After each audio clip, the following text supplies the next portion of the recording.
Cool. Before you start, thanks, Chris. You're welcome. Oh God, he changed his name to Slut. It's so accurate. Oh, But he's like a fun slut. He's like the slut. Yeah. my name is fucking Mark Fisher. That's terrible. Where's my name? Would you like a new name? That's awful. Yeah, please give me a good I name. gotta really think though. I don't know. It's too much pressure. Yeah. I mean, Dick Eater is what I went by in college, so that's. I'm just kidding, or am I? Cool. Hi, friends. Hi, Mark. So tonight, obviously, Mark is here, and I want this to go in any direction that we want it to. But one of the things that I wanted to cover is how Mark does all of the crazy shit that he does, because he does more than most humans could ever fathom doing. And if we could even take a minuscule piece of what he's able to do to organize himself and apply it in our own lives, I think we'll all do well. So that's what kind of where I wanted to start with, and whatever questions everybody has, let's roll. So Mark, you're a wonderful human. Thanks, my man. Thanks, man. Great to be here. So do you want to start, or do you have some shit hit me? I mean, is there anything specific you want to know about sort of like my systems or how I set up my day, or? Yeah, let's just, you know what, maybe let's just start there, and then it'll probably, spur some questions out of people, and then we'll just roll.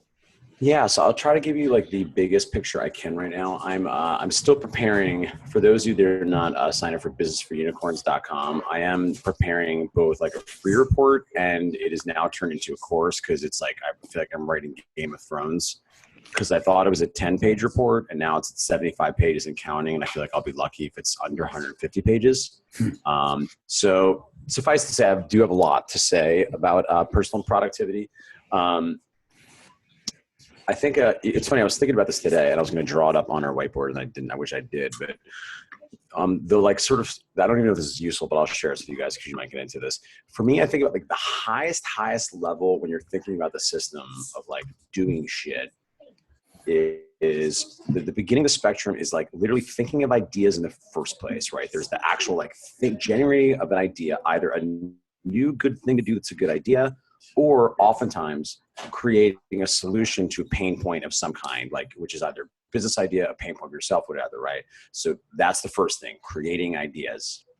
Then we have step 2, which is some sort of like analytical process of prioritizing, right? Is this a good idea? So if you've ever read Stephen Covey's 7 Habits of Highly Effective People, that's what he would call his quadrant model, right? Where when you look at what you could do in a given day, you have to consider, is this important? Is this urgent? Is this both? Or is this neither, right? Is this worth doing this priority? Then the third step is actually like, how do you get the thing done? How do you get the thing done? And then there, I think you have two things to consider. How do you get a thing done in a way that is effective, that like is maximally quality, gets it done brutally, and efficient, right? How do you get things done quickly? Because I do think speed is often synonymous with sloppiness, but it doesn't need to be. And I feel like I get a lot of shit done quickly, but I'm also pretty meticulous. So that's what I'm trying to like get together, right? Because I feel like, for instance, people know I read a lot of books, but I feel like I really like get a lot out of those books. I can like talk about those books, I quote those books. And I think that's like important because it's not just about reading the books, right? It's about retaining. So understand that's sort of our high level kind of framework here. Let me give you maybe some specific action steps. So this is like my particular system. Everything I do, I don't have any original ideas. Everything I steal from people. So I've sort of taken together probably the biggest influence. It's probably David Allen's Getting Things Done.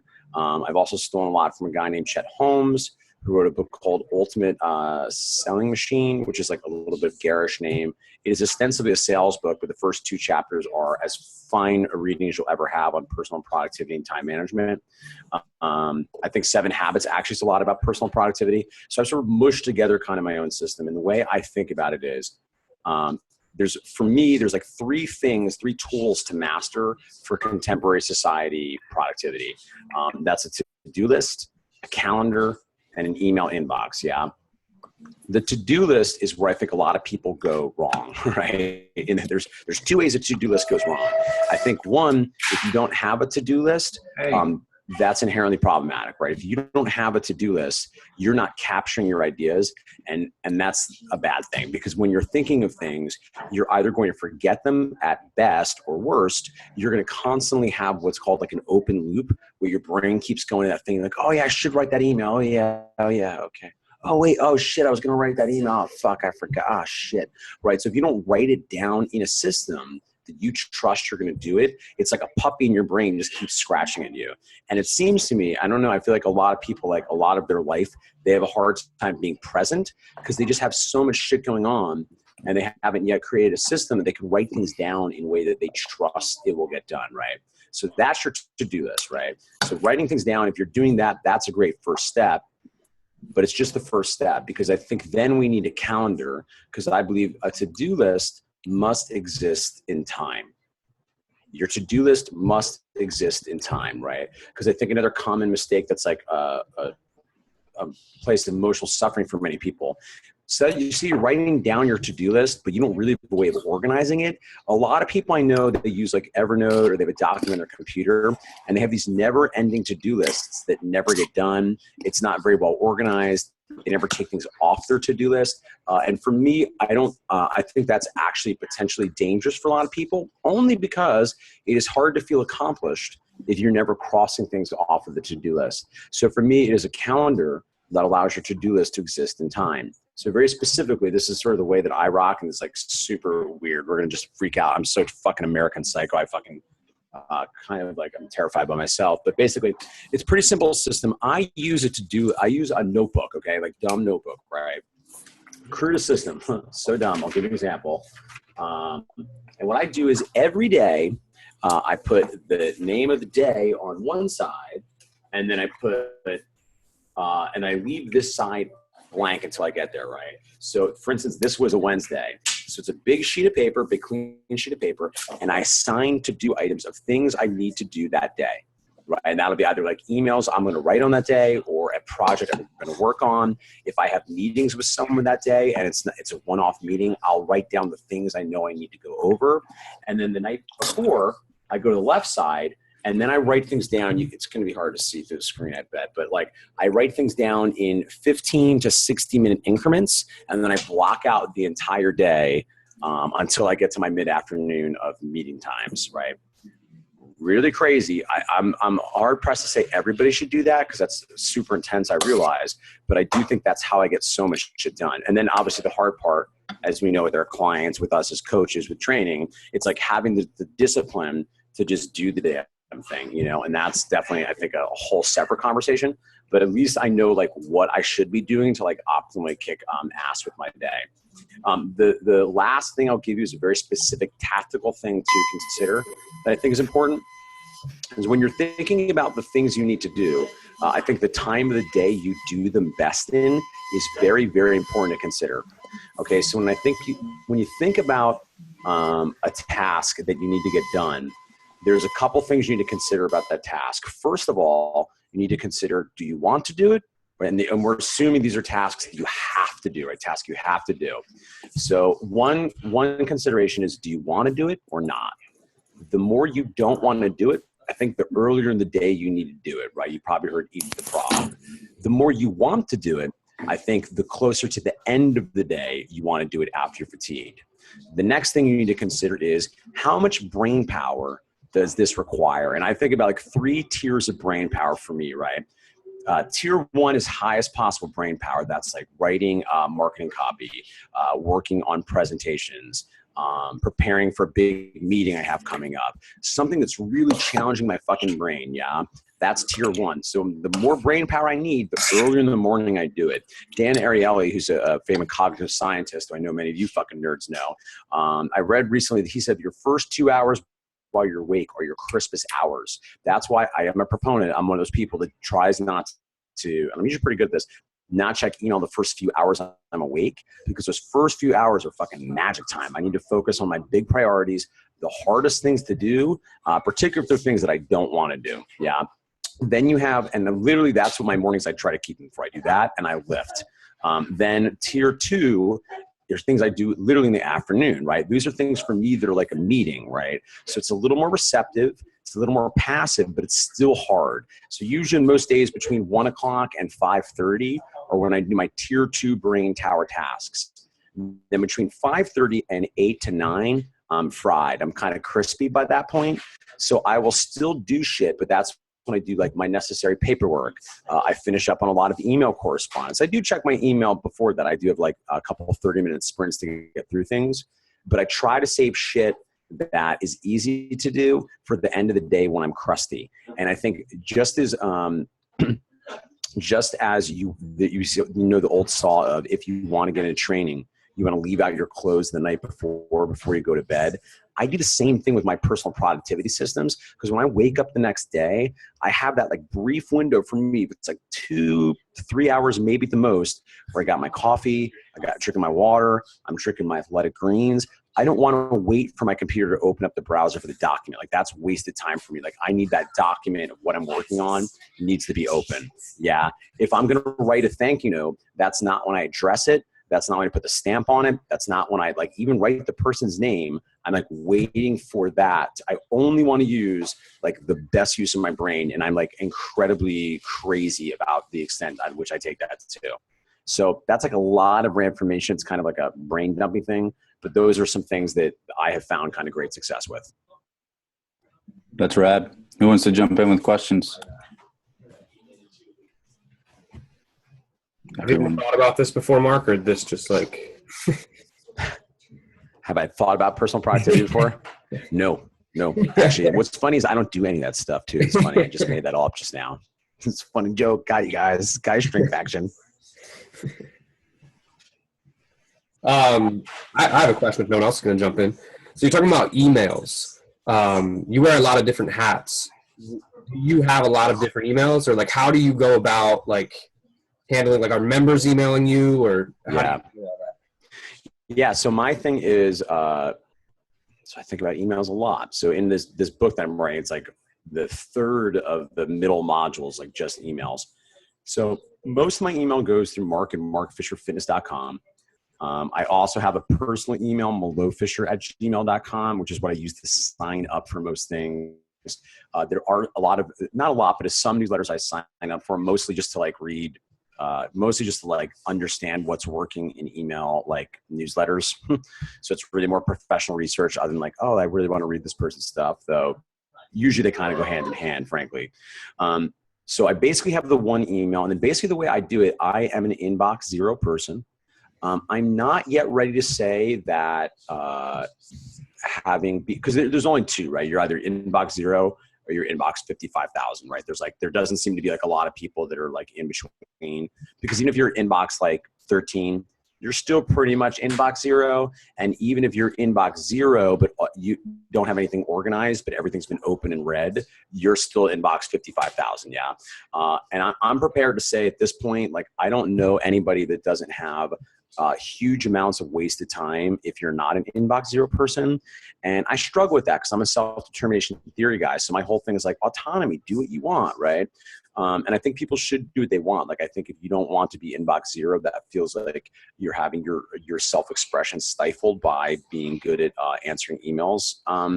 I think that's okay, but I think you're definitely wasting a ton of time that you otherwise might be able to spend with your children or your wife, or making more money, or sleeping, or being on a beach in Bermuda. So I'm just like refuse to waste that time, which is why I'm so meticulous about it. Yeah. So I essentially, and I get, like, as you would imagine, a fair amount of email volume.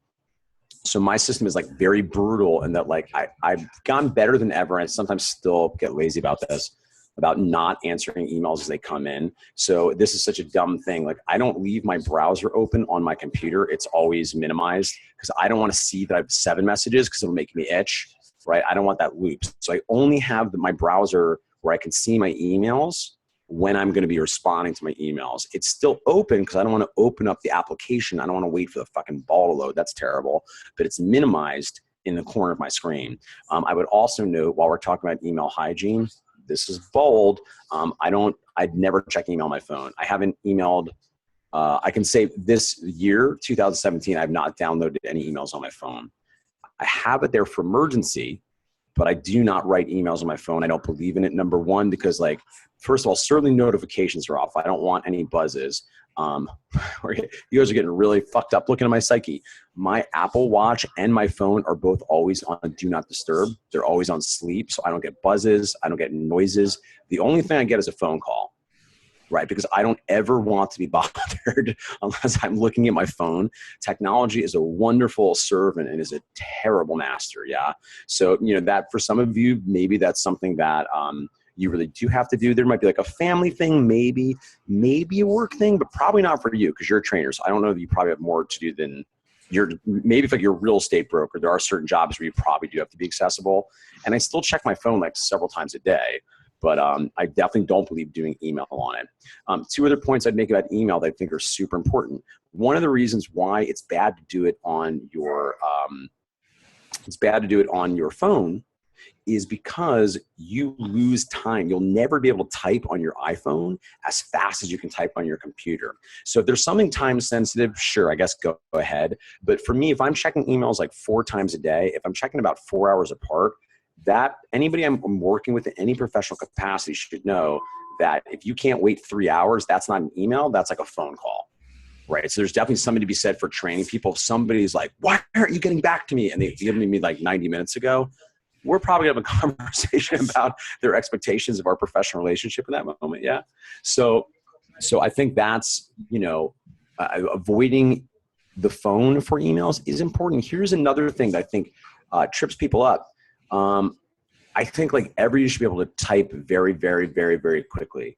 That is like a classic, like learned skill that, you know, and I'm not talking about like, certainly don't be a pecker. Right. And that's like, you know, and I get it for some people, it feels like, oh, but I kind of know how to do it. But that's a classic, like learned optimism, positive psychology quirk of the mind, where we don't want to take like a month to really focus on our typing skills, even though that will save you literally hours a month for your entire life.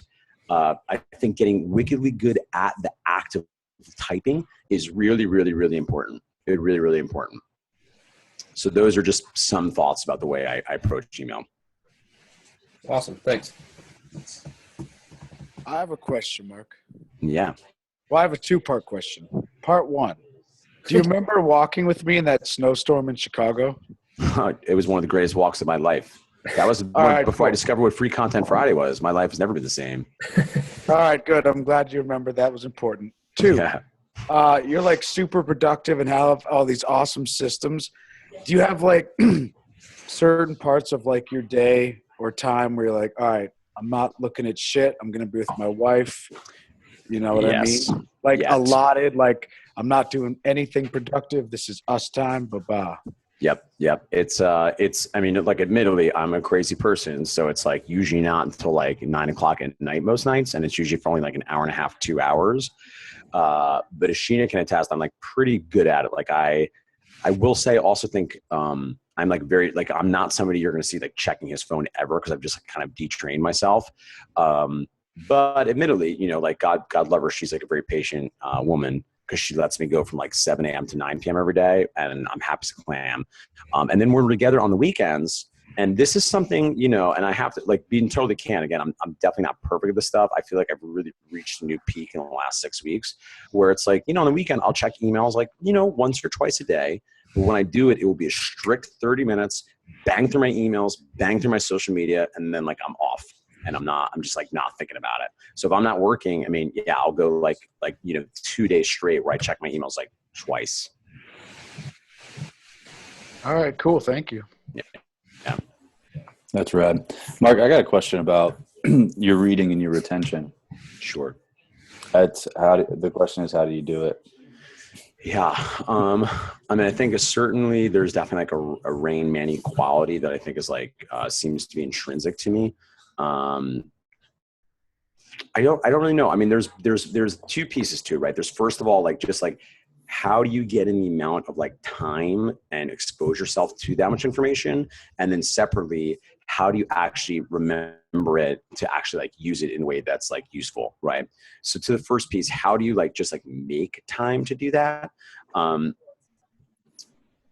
So I obviously do like a lot of audiobooks.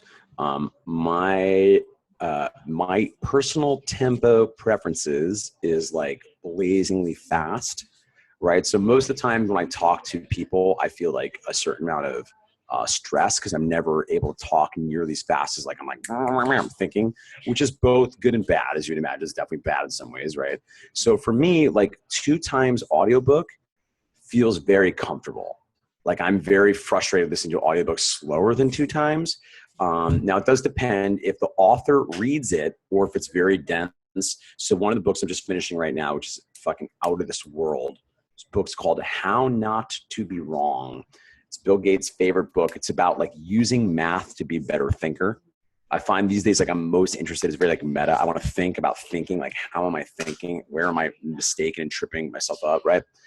So this is an amazing book, but it's about math. I fully admit this particular book, I missed like 40%, like unprecedented this book. I'm just not, oh, there's weird drunk people behind me doing fun stuff. Don't forget to miss the drunk people. But yeah, I probably missed like 40% of the book because it was so math heavy and the author read it. So I could only do 1.5. Yeah. A general voiceover artist, a trained voiceover artist is going to talk like unforgivably slow. So 2 times for me feels good. And then I go up to 2.5 and 3 times. And I admit, based on the book, based on the material, I will skim sometimes. I will go up to 3 if I'm like, okay, got this. Usually not a whole book because there's not a book I want to skim a whole book of. But for instance, one of the books I read a couple weeks ago was a book from a guy named Michael Port called Book Yourself Solid. I thought it was excellent. But by the last like third of it, I could tell they were going through very slow, like here's what Twitter is. And that is called a tweet. So that was like, okay, like got it, got this part, gonna kind of drive through here. So that's how I get through a lot of the audiobook stuff. The way that I get so much shit done is I listen to an audiobook a lot. So I listen every day when I'm cooking my breakfast, which I have midday during my lunch, like my midday break. So that's usually about 30 minutes, which again is anywhere from an hour to an hour and a half of audiobook right there. Whenever I'm commuting, so even walking from my house to MFF, it's only 10 minutes, but even so, 20 minutes is going to add up. If I'm doing that twice a day, that's 40 minutes. If I have to go down the Bowery and HK, if I have like 2 round trips, now I'm up to like 80 minutes. So on top of the already 60 minutes I have, like things are already starting to add up. Crazy time. I will listen to an audiobook anytime I'm doing something that doesn't require a lot of like focus, right? Like, so for instance, if I'm like cooking stuff like later in the day, sometimes on weekends, whenever I'm walking, I walk my balls off. I walk all over. So I'm listening to an audiobook whenever I'm walking. Even for my own training right now, depending on what I'm doing, these days, my own training, I'm doing a lot of just like straight up like oxidative capacity, right? I'm just looking for more movement in my life. I'm getting older. I like to do stuff that like trains my heart, but doesn't beat me up. I find my joints just don't recover quite the way they did.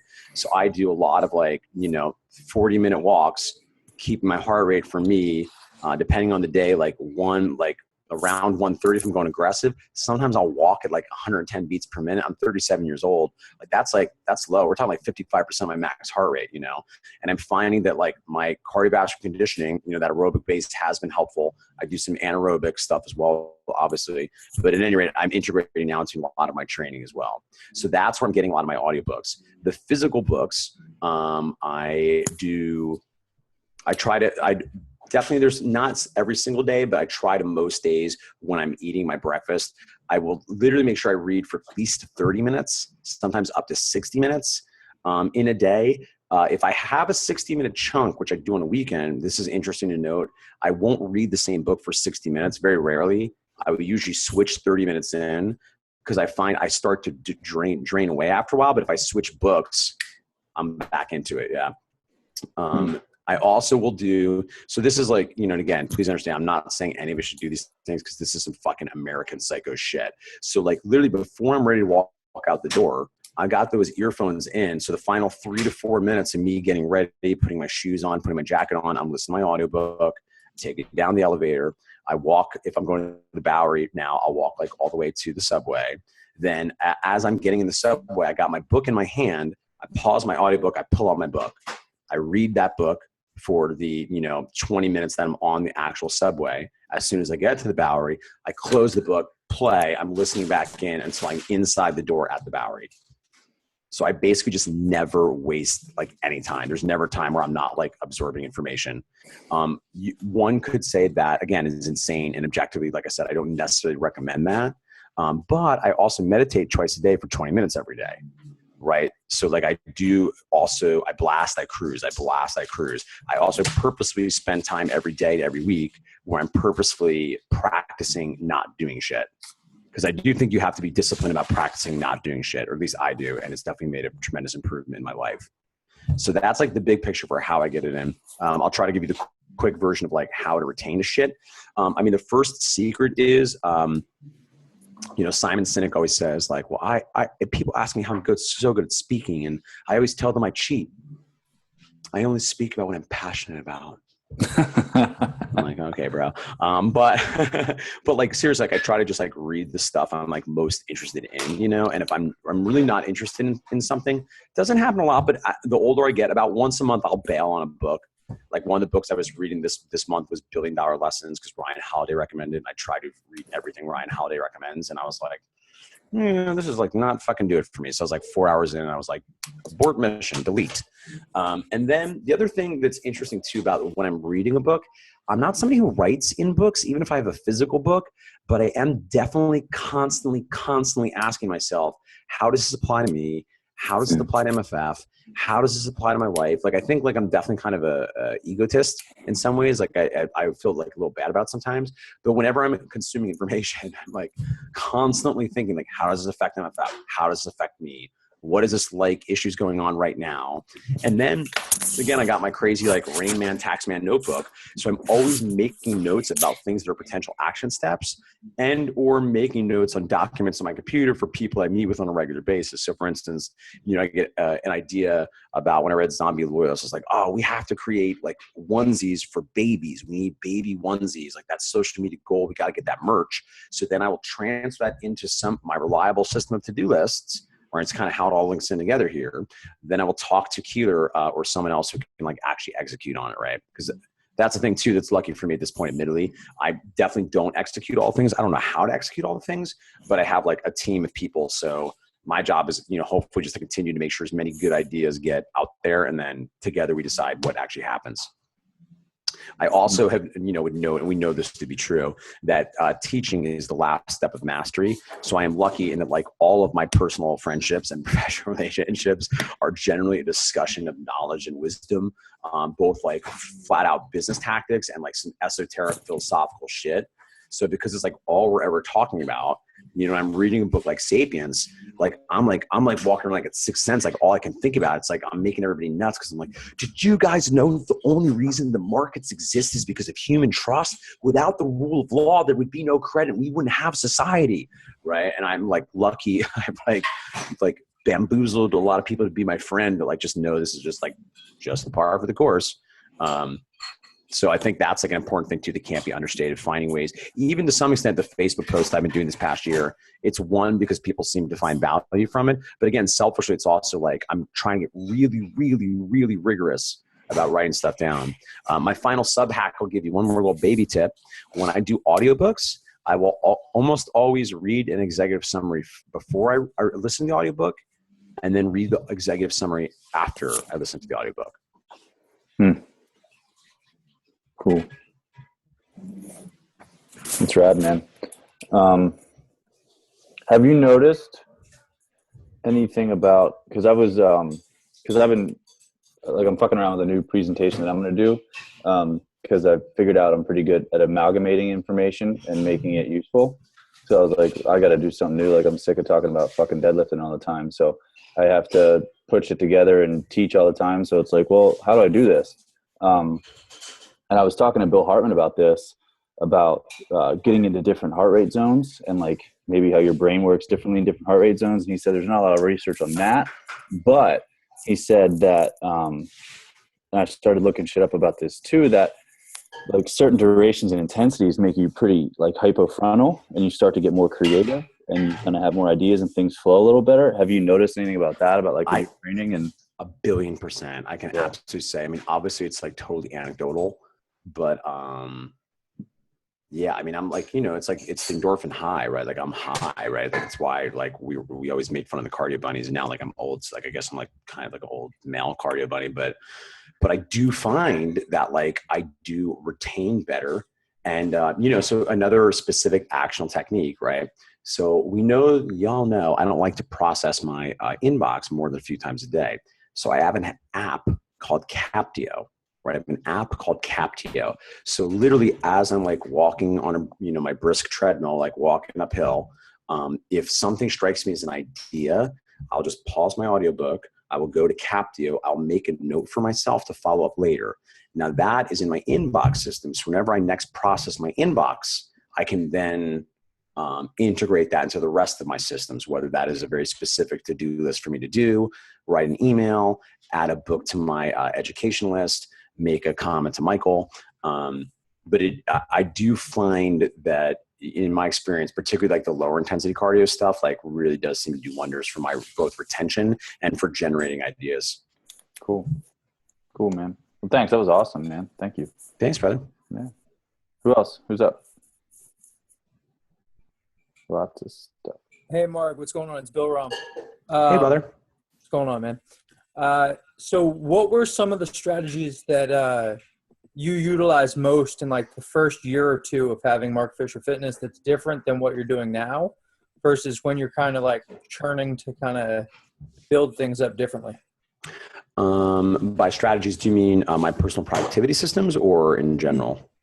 Productivity, how you guys got stuff done. Just like I know like life cycle of a business, things change, things shift. Yeah. What you're focusing on is different. Like you talk now, your team is much larger now. And it's easier to get things done in some areas. What was different then that you tried to do that worked for you then but wouldn't work for you now? It's a good question. I think about my productivity systems. I feel like I've been in an ongoing process. I'm just like always like iterating them, and it's like ebbs and flows, right? Like there's like periods where like I'm on it. Like December, I was like kind of a mess a little bit. Everything was kind of a mess for me in December, as is the case for many of us. Cause it's funny, this, like, honestly, even the to-do list notebook system, like I totally had them. The email, like the archiving inbox zero system, I was doing all of that then. My calendar didn't really become necessary till probably like 2013, just because I didn't have like that much going on. Because then it was like, my training schedule was what it was. So like I knew what my training schedule was. And then I would like, get lunch or like have some meetings with the team. But it wasn't until 2013 I got to the tipping point where, if I'm not careful, my life is just a mess of meetings, So I don't necessarily know there were things I was doing then that wouldn't work now, but there are things that are necessary now that were not necessary then. So for instance, and scheduling is a great example, right? So like I mentioned, I have like my meeting time, which is like crudely 1:30 to 5:30. And it's really just like Tuesday, Thursdays. And then even then it's only a couple hours. Like I'm such a dick. I'm like, these are the 6 hours I can meet this week, planet Earth. So I have an automated, calendar tool, which I didn't need then, but now I do. It's called Appointlet. And it's great because I basically just, once I have an executive assistant I work with, once she opens up my availability for a given month, I can just send the link if someone wants to meet with me. And particularly if it's someone in the team, most of the time, it's like they'll go to one of those afternoon times, Tuesday, Thursdays. And in situations where people like have to meet in the morning or we have to meet another time, then I'll just handle it on the fly. But I have found that to be useful. And another thing that I think seems not everyone does when they have those automated systems, if I have a 4-hour block, I don't allow 4 hours to get blocked in a row. I just arbitrarily put in like a couple 30 or 60-minute like personal work blocks. So that way no one can block that time on my appointment. And what it does is it prevents me from having 4 hours of a meeting in a row. Because that just crushes me, because by the end I'm like tired. And then, I've gotten desperately behind on any, not just emails, but any to-do lists that I've acquired from the meetings that are like time sensitive that I want to get on right away. So even in my like mid-afternoon, my tier 2 brain power time, I allow some like breaks to both hit my afternoon meditation and to do an inbox clean out and execute some of those action steps. So that is an example of a thing that, again, like in the first year, just didn't really matter. I was busy as fuck, but it was like I was busy just like answering emails and training. It's like mostly like what I was doing. And then, Michael and I certainly would work on projects. So like some of that stuff probably would have been useful then, but I was just younger. I just wasn't as good at this stuff. I didn't have kind of as much experience.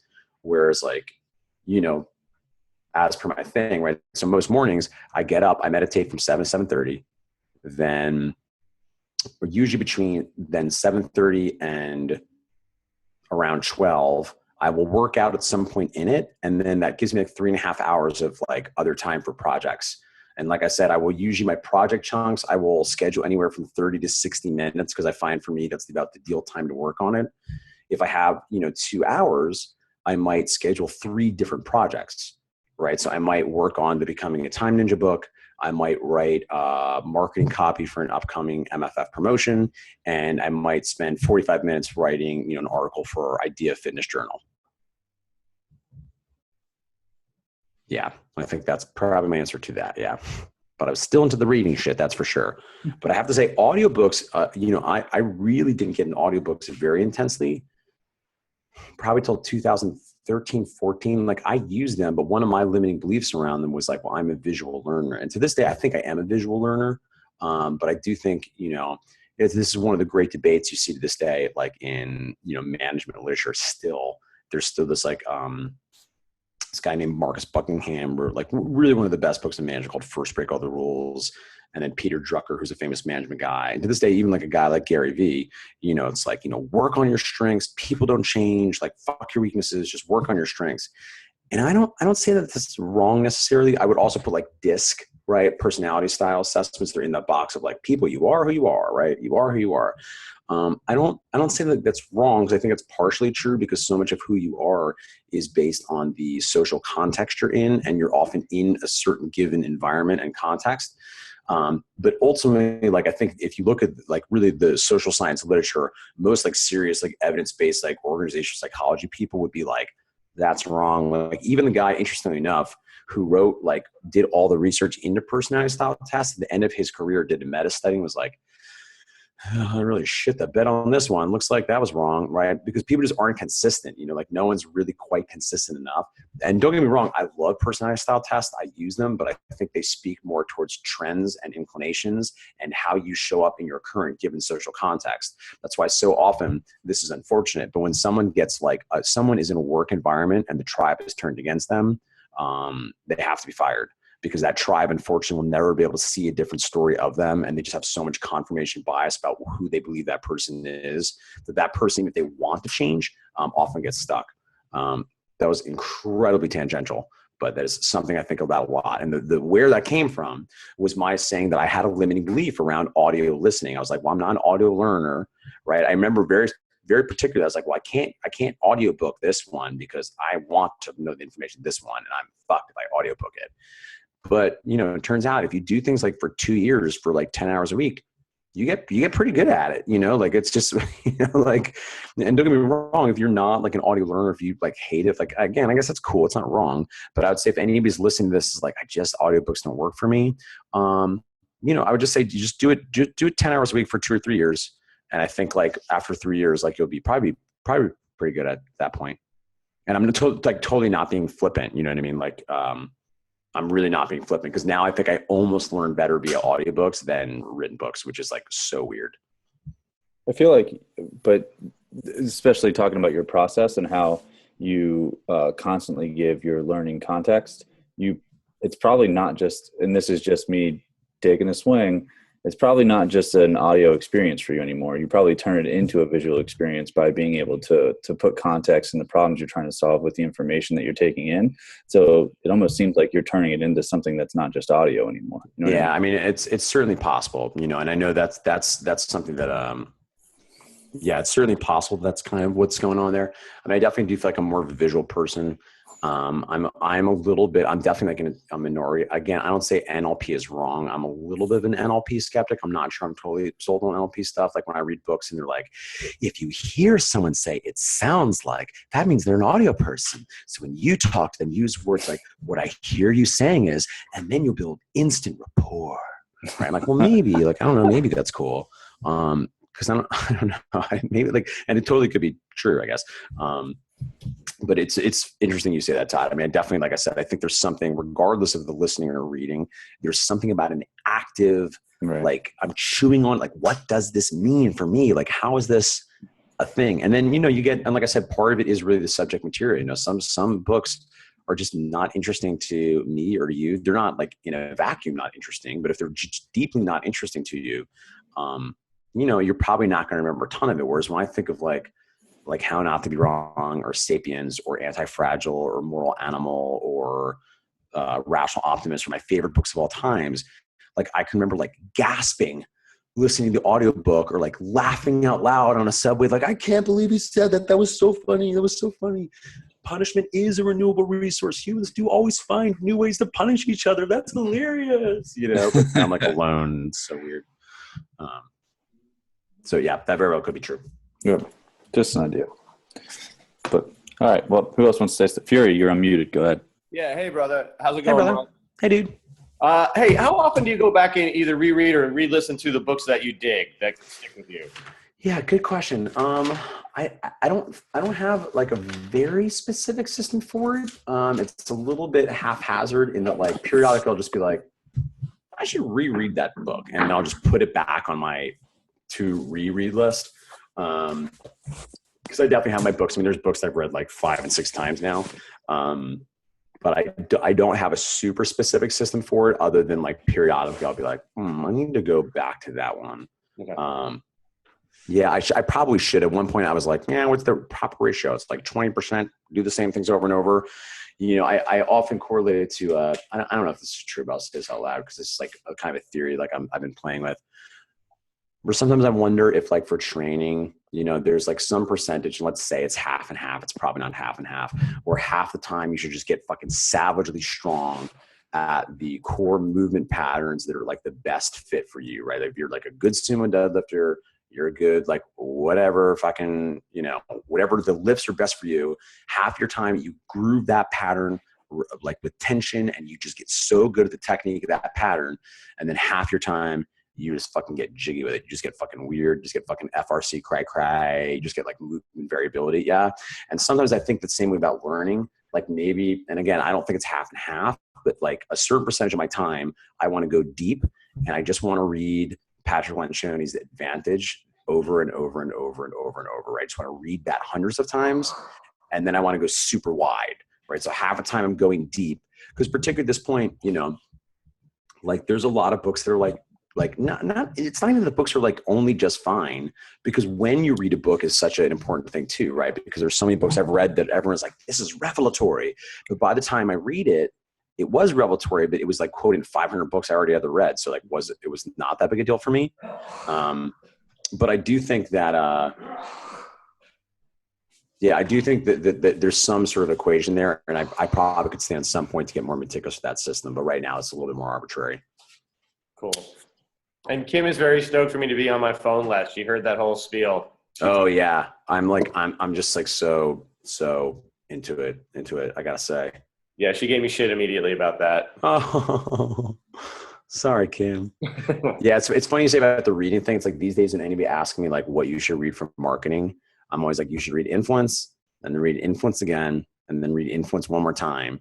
Read Getting Everything You Can Out of All You've Got by Jay Abraham, then read Influence again. Then you want to read Influence 3 more times, then read Getting Everything You Can Out of All You've Got, and then read Influence again. Like literally, there's something to be said for the greatest books. Like if you just read the 20 best books you ever read over and over and over and over, I foresee that maybe in my future, like I might take a whole year. I got a few more years. I still have to read like several hundred more books, but like I'll take a whole year and be like, I'm just going to read like my favorite 50 books this year, like 3 times each. I don't know. Could be interesting. Could be a terrible idea.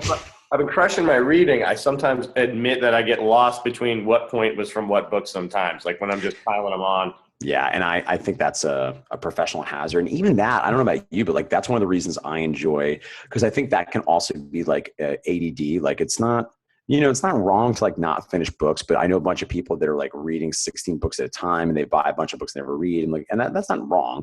But like for me, my groove is like 2 to 3 books at a time. And then the most amazing thing is when you start seeing connections between those books. That's like, Yeah. what's happening, universe? I can hear you, unicorns. What do you want me to learn? Right? That's a really powerful thing. But that's also why, like, whenever I speak, I tell people, like, I don't have any original ideas, right? I try to attribute when I remember, but at this point, it's just so, there's just been so much that I can just assume it was not my idea, whatever I say. And I'll tell you if I remember who it was. Otherwise, I fucking stole it. Cool. Ross has a question and he can't talk, so I'm going to ask it for him. He just wanted to know if you do still have any criteria on how you choose between an audiobook or an actual physical book. The only real criteria is mostly logistics, in that, there's a lot of books that are not available on audiobook. So like in my, I can share screen with you guys maybe? Yeah, you can. Okay, this is terrifying. You guys are fucked now. Come to my brain. You'll never get out. We're fucked. We're all screwed. All right, I'm just opening up this document first, and then I'm going to give you a little. All right.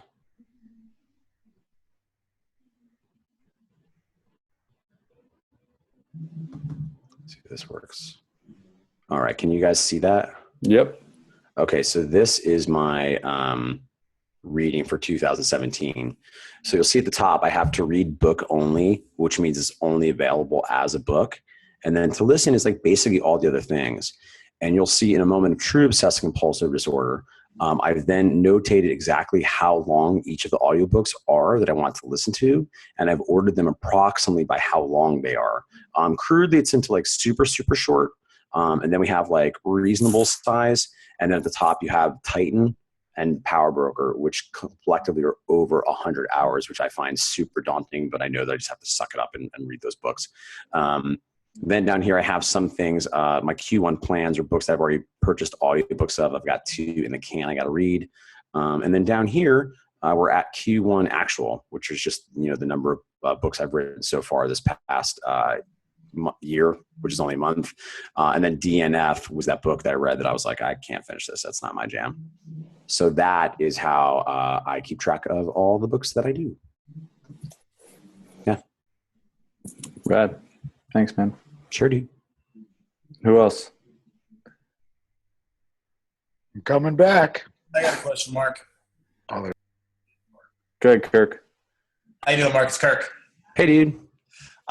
So when you decided to open a facility, did you always have in mind to have obviously a very specific culture there?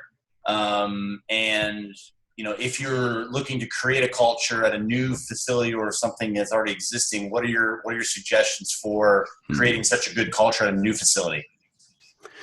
Yeah, I think certainly we did. I mean, like, that was the thing for me that got me like into business was I always specifically remember Delivering Happiness for me, which is the book about Zappos, the shoe company. That was the one that I was like, oh, I can do this. I don't want to do business because that's frankly the fucking man and disgusting to me and fucking evil fucking man. Fuck that.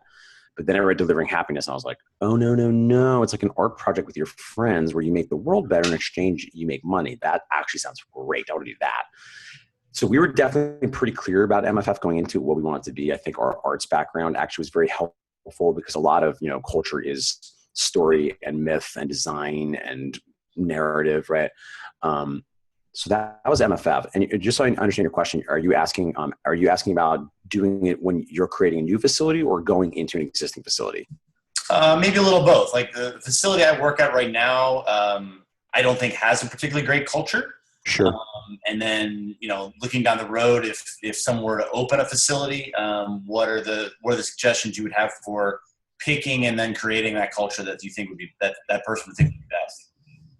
Yeah, it's such a great question, Kirk. I think about like all the time and I feel like super ill-equipped because it's like the question I feel like maybe at the end of my career, I'll have like a better answer. I do know that my sort of like, the classic definition, right, of what is culture comes from that guy, Peter Drucker, famous management dude. And it's a pretty good definition. Culture is the way we do things around here. the way we do things around here, right? It's often said that, culture is sort of the unspoken behavioral norms of an organization. And that's true. And that's a good definition, but there's not really a lot on like how you create culture. My kind of working hypothesis after talking about this with Michael and I have been chewing on this for a long time is that, culture starts really with like two things. And I think this would probably be for a new facility or an existing one. And I think, first of all, it's like getting super clear about like who you are, like who the business is, which is going to start really with the founders and its inception, but then needs to be about the team as well.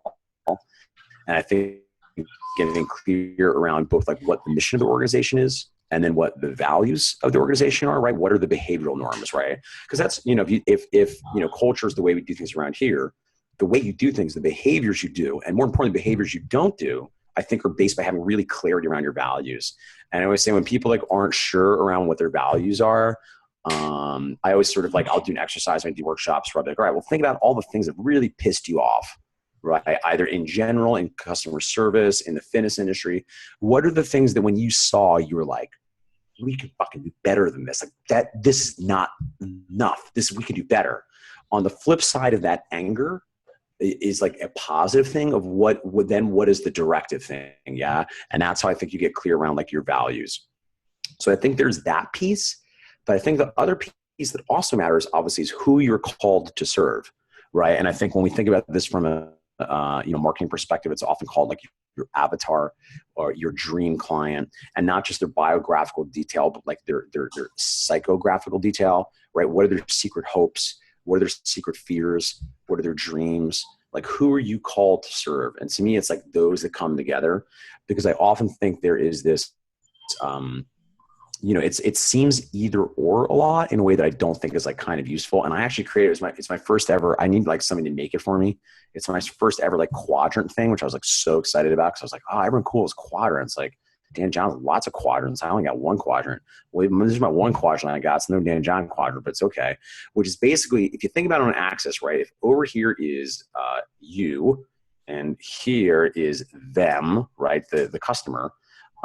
We want to me, it seems obvious to be in the middle, but a lot of times in the business literature, you hear like, no, it's about you, right? You see like Steve Jobs, like if, people don't know what I want until I tell them.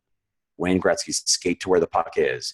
Henry Ford, if I listened to what people wanted, I would have given them a faster horse, right? And that, none of that is wrong, but it's intentional. It's potentially problematic, right? And I think then we have this other axis of high integrity, low integrity. So like low integrity is like completely indulgent, selfish. It's about you. It's like I got into training because I like training professional athletes.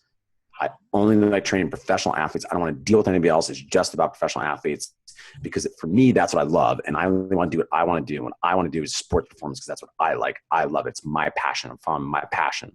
Right. And again, it's not bad advice, right? It's Joseph Campbell, Follow Your Bliss, but potentially challenging. Then I think you have high integrity, you only. And in the high integrity quadrant, it's better because now it's like, you're like, well, this is my work. Right. I'm an artist and I know that that's your feedback and that's your experience, but I just have to do what I have to do. It's not really about you. It's about this mission that is greater than me and this calling to create this art. Right. And that's sort of like potentially indulgent artist, but arguably better. Then on the other side, right, the bottom quadrant of like the them quadrant is what we would call like selling out. Right. The them quadrant is like, it's not about me at all. I'm not even remotely involved in this. It's just about them. And I split tested it.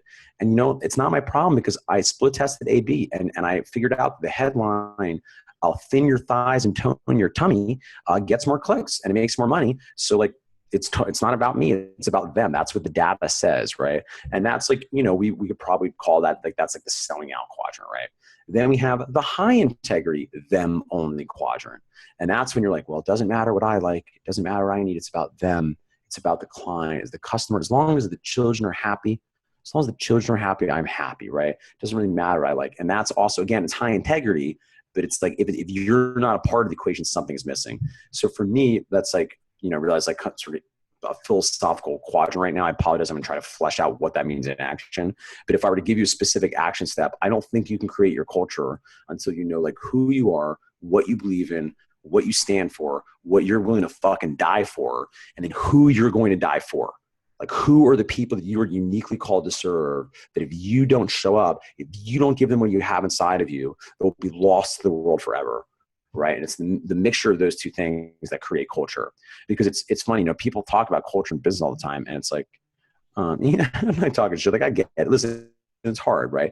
People often think of culture as this ornamentation, right? Like, culture of, our tech startup is we've got a foosball table. We've got a great culture. We have beer on Fridays. It's cool. It's beer culture. That's cool, right? I'm like, that's not wrong, but like, those are like ideally symptoms of a good culture. So when we say, when we're like at our most pretentious and most crass at Mark Fisher Fitness, the culture of Mark Fisher Fitness is not unicorns and dildos. The culture is the space that gives rise to unicorns and dildos. Yeah. And I think that's the thing that's hard about culture too, because it's like a garden, right? You can't like directly create it. And if you do, it's sort of autocratic and forced and not real. And ideally, even something like MFF, if you look at like our most noticeable cultural things, it is this dance between the teams, this weird art project where we've said plenty of shit that they just like don't get, that like, just like we say once and ha ha ha, we never say again. And periodically like a phrase or a symbol or a story just like captures them. And then we like listen to them. Yeah. And I think it's that dance, just as a lot of MFF's culture came from the ninjas, right? The ninjas would share a thing and then it catches us and we feel like, oh, that just feels right. So there's definitely like a right brain artistic element to it. But I think as close I can get to is a left brain formula is it is a balance of your mission and values and who you're called to serve. That's awesome. Thank you.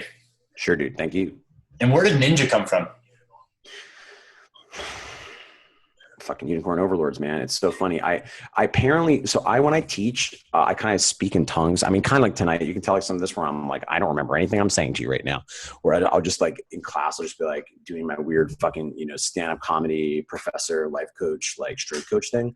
And I guess I used to call them, I didn't even know I was doing this. I'd be like, you guys are fucking ninjas. You're ninjas. You're fucking nailing it. You ninjas.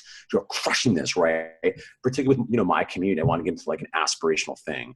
I've since found out that's called a shared superordinate, but I didn't fucking know that. I was just like, it'd be cool to call you ninjas, right? And then the ninjas started like signing shit, like signing emails like, great class night, Mark. Ninja Kelly Jean, right? And then what's funny is, of course, Keeler has been so good at codifying like, the fucking shenanigans. And our very first business meeting ever, I'll never forget this. This was like literally in the summer of 2011. We're like, well, we're having a business. What's the first thing we should do? Well, if we're gonna have a gym, we better get clear about what our mission values are, right? So it was literally like the first thing we did. Yeah. So Keeler, prepared this really like, to me at the time, like fancy presentation, because I'm like a fucking actor trainer, right? I'm like, what view? That's a fucking PowerPoint? What the fuck? So we have this PowerPoint going on in the living room, and he not only had codified ninjas, but he had written down all these things, like 1% better, like who do you want to be today? All these things. And I was like, whoa, that's it. That's awesome. Where did you find all that stuff? And he had like watched me taking class and had just written down shit that I was saying that I literally didn't even remember saying. Until we got in the meeting. And I was like, whoa, that's amazing. What is that? And he was like, you said it, you dumbass. And I was like, oh, shit. Okay, cool. Great. Let's use that. So even the unicorns thing, yeah, a lot of our, our iconography seems to be a very organic co-creation between the team and the ninjas. Nice. Yeah. Awesome. Well, anybody else have anything in closing that they want to ask? Or do we set Mark free to the drunk, wild people doing things behind him? They're asleep. Mark, you use Audible? All right, cool. You killed him. One more time. Mark, you use Audible for your audiobooks? Yeah, I do. And honestly, I don't know. It's really the only one I know. I'm open to suggestions if you guys like have other ones that are better. But Audible is a lot cheaper than iTunes, and it's I find using the app like way easier than the iTunes app, which is what I had used for a long time. And it's interesting too. A fun fact: until about a year and a half ago, Audible and iTunes both, their 3 times was actually only 2 times. and their 2 times was only 1.5 times. And there was an update about a year and a half ago, which, as you can tell, like made my life. I did a fucking backflip, where they changed it so it actually was. Because if you used to, like, as I do, of course, if you like measure the time it takes to get through something was 3 times, it was only going at twice the speed. And I was like, oh, fucking lame sauce, but like whatever. But then they did an update, and now you can get 3 times, which really excites me. I would also note, just logistically from a price perspective, Audible, you can buy, like, it's something, I can't remember what it is, but it's a really great deal up front, where if you do the membership, it's like $200 and you get like 20 books or something. And then basically every time I'm out, I can go buy 3 more books for $10. So my books are never more than $10.